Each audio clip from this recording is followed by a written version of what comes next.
I'll try. So I'm doing, for my project, so yeah, everybody just write down one thing they want to see, maybe in Southern, in their future classroom, or one thing they hope for the school system.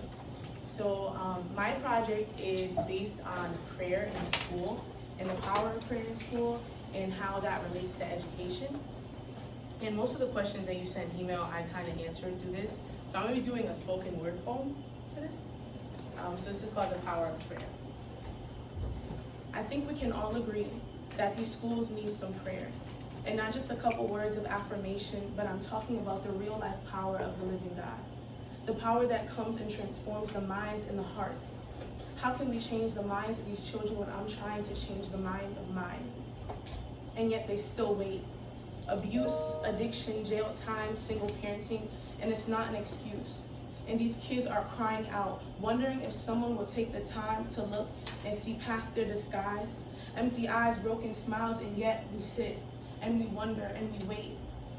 But they're looking and they're wondering and they're waiting if somebody or someone will come and save them.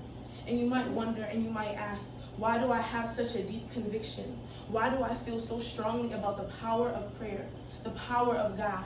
And what God, might you ask, do I pray to?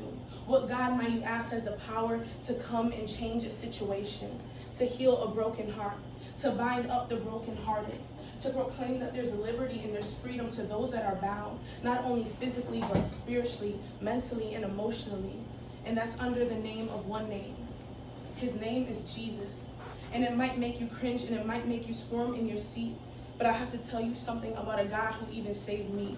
See, I was once that girl in middle school, broken, depressed, suicidal, yet through many attempts it never worked because I had a God. I had a God, so I won't be in denial. What I'm saying is this is not just some nice poem, and it's not just some feel-good word that I will tell you today, but there's real facts, real evidence, real proof of a living God, of a real God, of the one and only. He is the truth. Avigus Ponticus, a great saint of the 4th century, gave his life to God. And it's funny because many of his findings on the power of faith and prayer have been proven by modern neuroscience.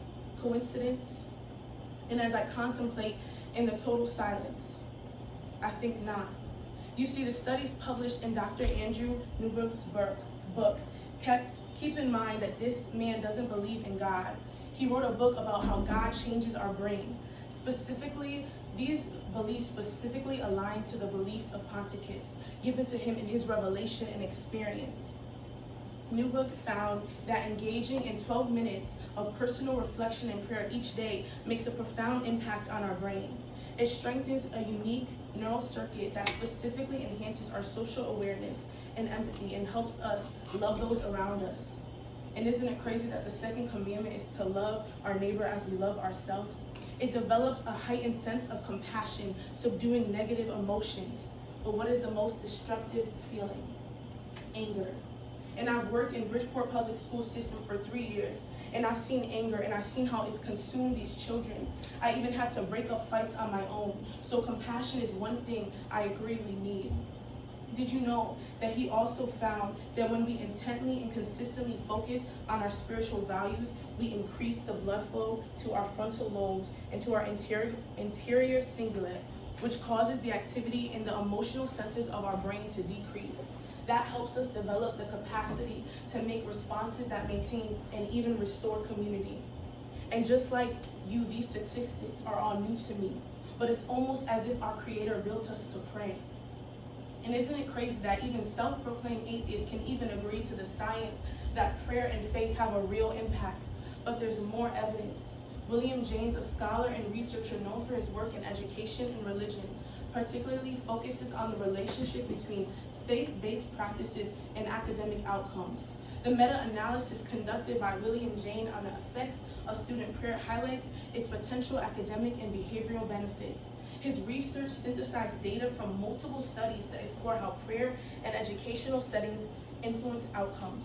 The findings suggest that students who engage in prayer demonstrate improved academic performance and exhibit positive behavioral traits compared to those who do not. This aligns with the notion that prayer can enhance focus, provide emotional stability, and foster resilience in students. Jane has also emphasized the broader implications of religious education, noting in other studies that students in faith-based schools often outperform their peers in public and charter schools by about a year, even when controlling for socioeconomic and demographic factors. These results indicate that incorporating faith-based or reflective practices might contribute positively to education environments and outcomes. Even with excessive evidence, sometimes it just doesn't seem enough to convince us. But what happened in 1962, when prayer was officially removed from the public schools in the United States in the court case of Engel versus Vitale? Records have been kept over the decades that show the impact of the absence of prayer. Firstly, stating that the number of violent crimes and offenses since 1963 to 1991 has increased 10 times. Our educational achievement of our SAT total scores have dropped from 980 in 1962, when the Bible was removed, to 910, and even broken families have been on the rise.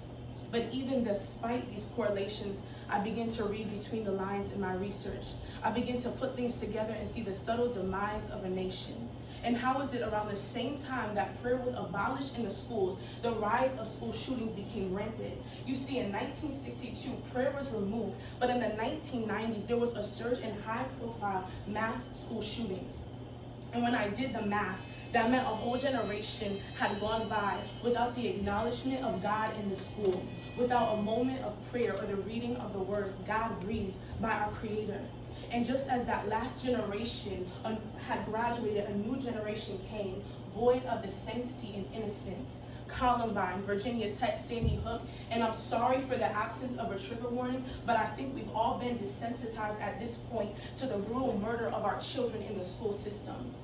A study published in the Journal of the American College of Surgeons found that from 1970 to 2021, the number of school shootings annually has risen more than 12-fold, from 20 incidents in 1971 to 251 in 2021. But what about in 2023?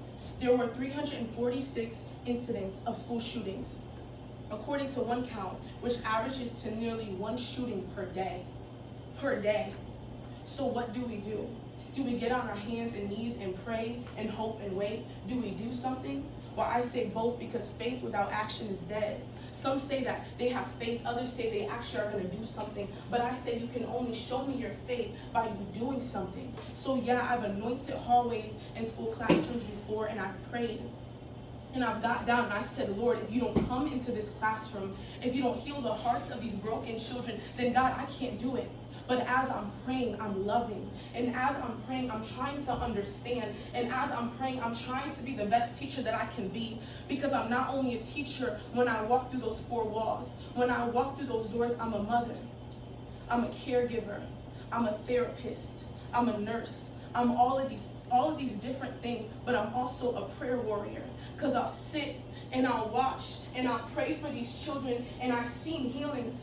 I've seen fear leave, and I've seen tears disappear as I am who I'm sent to be, child of God. So yes, prayer has power, and prayer can change situations. It's not just some pretty affirmations or manifestations that will get us to where we need to be, but it's trust and faith and something greater than ourselves. See, I can ascend to my highest self, and I can be my best self, and I can live my best life, and I still fall short of the glory of God every single day. But when I realize that His grace is sufficient, when I realize that there's beauty for the ashes of my life, joy and mourning in a garment of praise, and I know that I can do all things through Christ who strengthens me, I just want to make this announcement. Although I know this is for a school project and it has to relate to education, I want to take this moment to say there's a deeper education. And I'm sorry for the miseducation of who Christ really is. And I'm sorry that people told you that you would be condemned to burn in hell. And I'm sorry that they told you that God doesn't love you because of the sin that so easily encaptures you, and sometimes all of us. But I'm here to tell you that He loves you. And I'm here to reach out my hand just like He would, inviting you back into His kingdom, telling you it's more than just saying your prayers to Saint Mary. It's more than holding onto your rosary beads. It's more than just going to church on Sundays, Christmas, and Easter. It's about a relationship.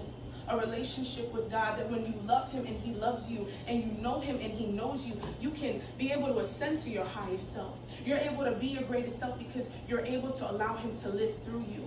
So take your sticky notes, and I urge you and I ask you to call out on the name of Jesus. Just try once if you are open-minded. If you believe in something greater than yourself, then pray.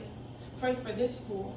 Pray for the school that you're doing fieldwork in. Pray for the teacher that you will one day be, and pray that you could be the best teacher that you can be, that you can inspire kids to be something bigger than themselves, because we were all once in kindergarten, and we all once had a teacher that changed our lives. So I guess that's it. I'm here to tell you that prayer is powerful. Jesus is real because I've seen him move in my own life, and I know that he has the power to heal. Thank you.